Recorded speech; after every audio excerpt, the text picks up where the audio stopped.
OPEC Plus has announced plans to reduce its oil production quota by 2 million barrels per day starting from November. OPEC's de facto leader, Saudi Arabia, said a cut equal to 2% of the global supply was necessary to respond to rising interest rates in the West and a weaker global economy. Prices of crude oil dropped to about $90 per barrel a few days back from $120 3 months ago on fears of a global economic recession, rising U.S. interest rates, and a stronger dollar. We know that a slower economy will curb oil demand, and oil prices have historically had a negative correlation to the dollar's value. But the decision drew a sharp response from U.S. President Joe Biden, who said he was disappointed by the move.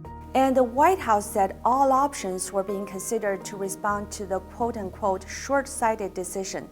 The options might include further releases from the U.S. Strategic Petroleum Reserve, potentially increase the U.S. domestic drilling, and more drastic measures including export limits. The U.S. is even considering laws to enable the country to take the oil alliance to court, preventing them from manipulating prices. And some Democrats were talking about a cutoff of arms supply to the Saudis.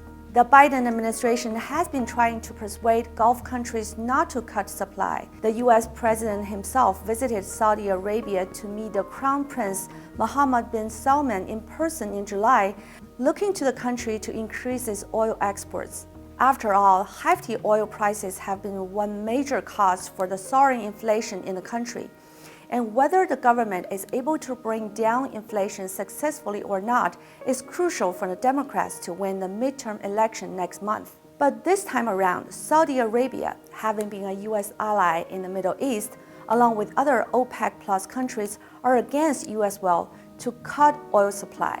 That is a signal that U.S. doesn't have a final say of the oil market anymore. Middle East countries, including Saudi Arabia, are saying no to the America First principle. They will not sacrifice their interests for the interests of the U.S. The oil cut is also criticized for helping Russia. The U.S. is leading the efforts to cap prices of Russian oil, and this move, which is aimed to driving up oil prices, is going against those efforts. But OPEC Plus countries have shrugged off the rebuke.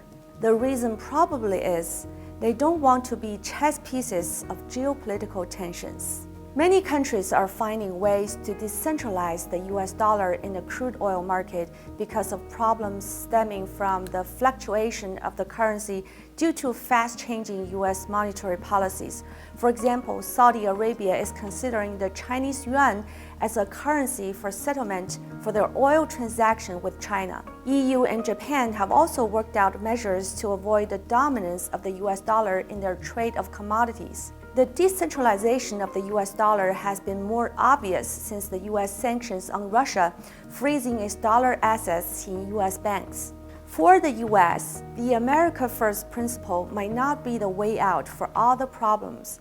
Win-win solution probably is.